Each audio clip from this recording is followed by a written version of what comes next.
Board के examinations की preparations तो हम कर रहे हैं, लेकिन बार बार कुछ चीज़ें ध्यान में आती हैं और वो हैं कि वहाँ पर हम कैसे अटेम्प्ट करेंगे पेपर। यस, हमें बार बार ऐसा लगता है कि कहीं ऐसा ना हो हम नर्वस हो जाएं और पेपर पता नहीं हम कैसे अटेम्प्ट करें। तो मैं लेकर आई हूँ आज ऐसी कुछ 5 टिप्स जो आपको हेल्प करेंगी वहाँ बोर्ड के एग्ज़ाम्स में, एग्ज़ाम सेंटर में, एग्ज़ाम रूम में आपको अपना एग्ज़ाम्स कैसे लिखना है उसमें। तो स्टार्ट करते हैं। वीडियो बहुत लॉन्ग नहीं रखूँगी क्योंकि आप लोगों के हैं एग्ज़ाम्स। छोटे छोटे से पॉइंट्स में जल्दी जल्दी बातें समझेंगे जिससे कि हम अपनी पढ़ाई पर ज़्यादा कंसंट्रेट कर सकें। तो सबसे पहला पॉइंट आता है टाइम मैनेजमेंट का, जो सबसे इम्पॉर्टेंट है और उसी का सारा खेल है। यस, अगर पेपर ही पूरा नहीं होगा तो मार्क्स कैसे आएंगे। तो सबसे पहला काम जो हमें करना है वो करना है अपने टाइम को मैनेज। जब भी हमें क्वेश्चन पेपर मिलता है तो हमें लगाने हैं 5 to 10 मिनट्स उसे रीड करने में। ऐसे ऐसे आप रीड करके देखेंगे तो बहुत अच्छे से देख लेंगे और आपको उसी वक्त प्लान कर लेना है कि सेक्शन ए आप कितने मिनट्स में कर लेंगे, सेक्शन बी कितने में कर लेंगे, सेक्शन सी या सेक्शन डी, जितने भी सेक्शंस उसमें आने वाले हैं वो आप कितने कितने मिनट्स में कंप्लीट कर लेंगे। ओके, तो ये आपको एलोकेट कर देना है उसी वक्त। आपको बिल्कुल भी किसी भी वजह से टाइम स्ट्रेच नहीं करना है। अगर आपने सेक्शन ए को टाइम दिया है 1 आवर या सेक्शन बी को टाइम दिया है हाफ एन आवर, तो 1 आवर या हाफ एन आवर कंप्लीट होते ही आपको स्विच करना है दूसरे सेक्शन पे। क्योंकि अगर आप हर बार ऐसे स्ट्रेच करते रहेंगे अपने उस टाइम को तो आपका पेपर ज़रूर छूटेगा। कोई ना कोई क्वेश्चंस आपके छूट जाएंगे जो आपको आते भी होंगे। तो ज़रूरी है कि हम सब क्वेश्चंस को प्रॉपर टाइम दें जैसे कि हम सारे क्वेश्चंस रीड कर पाएँ।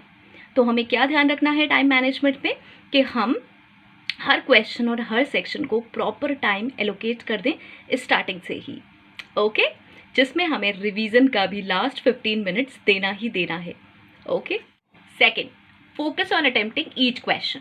हमें क्या फोकस करना है कि हमें सारे क्वेश्चंस अटेम्प्ट करने हैं चाहे वो हमें आते हैं या नहीं। यस, ये एक ऐसी चीज़ है कि हमें नहीं आता है। बहुत बार ऐसा होता है कि कोई क्वेश्चन ऐसा डल जाता है जो या आउट ऑफ कोर्स होता है या फिर इररेलेवेंट होता है या फिर उस पर कुछ ना कुछ गड़बड़ होती है। तो बहुत बार ऐसा देखा गया है कि वो क्वेश्चन का जो इवैल्यूएशन है वो इस बेस पे होता है कि पर्सन ने, स्टूडेंट ने वो क्वेश्चन अटेम्प्ट किया है या नहीं। अगर आपने क्वेश्चन अटेम्प्ट किया होता है तो आपको उस पर मार्क्स मिल जाते हैं। मतलब ये ऐसा देखा गया है, बहुत बार डिस्कस भी हुआ है।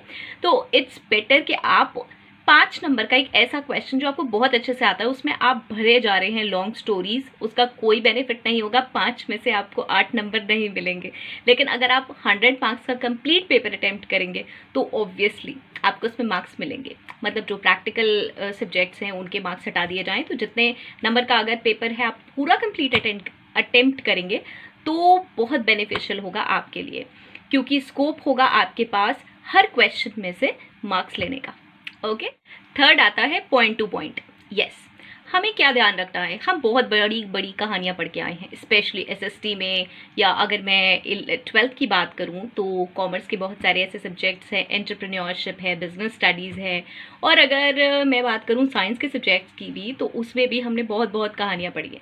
लेकिन वो सारी कहानियाँ हम अगर एज इट इज़ लिखेंगे तो थिंक कि कितनी सारी कॉपीज़ आती हैं एग्जामिनर के पास, पढ़ने में कितना डिफ़िकल्ट होगा। हमें क्या करना है, हमें उसे बहुत ऑर्गेनाइज वे में लिखना है। ऑर्गेनाइज में हमें कुछ नहीं करना, हमें हेडिंग डाल देनी है और पॉइंट्स में उसको लिखना है। हमेशा ध्यान रखें जो भी थ्योरी लिखें उसको पॉइंट्स में लिखें। It helps examiner to read each and every point, और जब आपका पूरा आंसर पढ़ा जाएगा तो उसमें मार्क्स भी आपको उसी के अकॉर्डिंग मिल जाएंगे। ठीक है, तो हमें ध्यान रखना है कि पॉइंट टू पॉइंट हमें इसमें लिखना है। फोर्थ मोस्ट इम्पॉर्टेंट, लिखने से भी ज़्यादा उसे प्रेजेंट करना इम्पॉर्टेंट है। वो देखा है ना, बहुत बार रेसिपीज़ या जो हमारे किचन में बनता है वो हमें अच्छा नहीं लगता। बहुत बार हमें ऐसा लगता है कि वो सब्ज़ी हमें पसंद नहीं है, लेकिन कई बार वो जब बहुत अच्छे से प्रेजेंट होकर आती है तो हमें मन कर जाता है उसे खाने का। ओके, सो हमें वही काम करना है। हो सकता है हमारे आंसर्स उतने अच्छे नहीं हो, लेकिन हमें इम्प्रेसिव वे में लिखना है। आपकी जो एग्जाम शीट्स होनी चाहिए, आंसर शीट्स होनी चाहिए, वो होनी चाहिए क्लीन हैंड राइटिंग में। नाउ क्लीन हैंड राइटिंग का मतलब ये नहीं है बहुत सुंदर हैंड राइटिंग।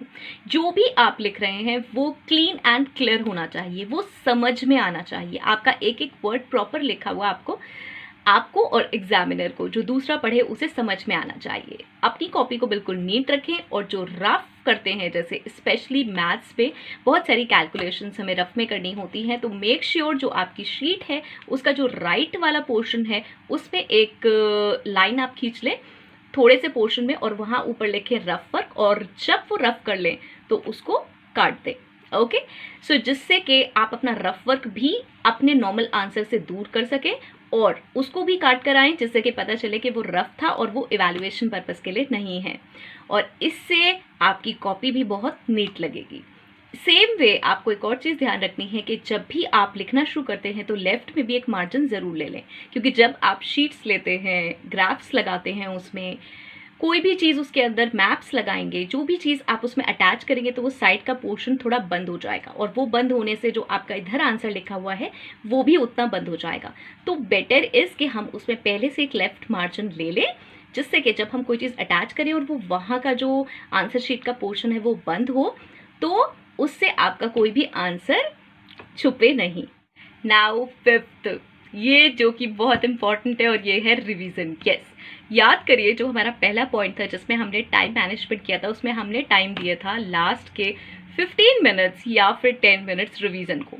ये हमें हेल्प करेंगे पहली बात तो उन आंसर्स को करने में जो हम पीछे से छोड़ आए हैं किसी किसी सेक्शन में, क्योंकि टाइम नहीं था, और दूसरा जितना हमने लिखा है उसमें जो कीवर्ड्स हैं, और अगर हमसे वो छूट गए हैं आंसर लिखते वक्त, तो हम उन्हें उस वक्त मार्क कर सकते हैं प्रॉपरली।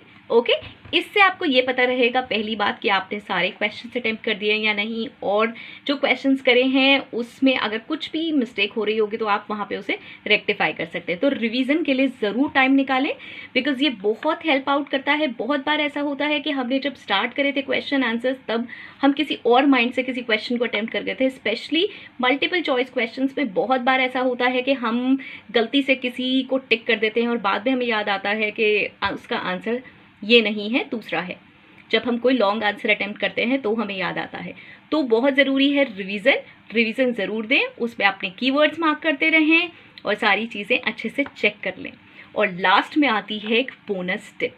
यस, हमने ये सारी बातें तो बता दी, लेकिन 3 घंटे के प्रेशर में क्या हम ये सारी चीज़ें ध्यान रख पाएंगे, मैनेज कर पाएंगे?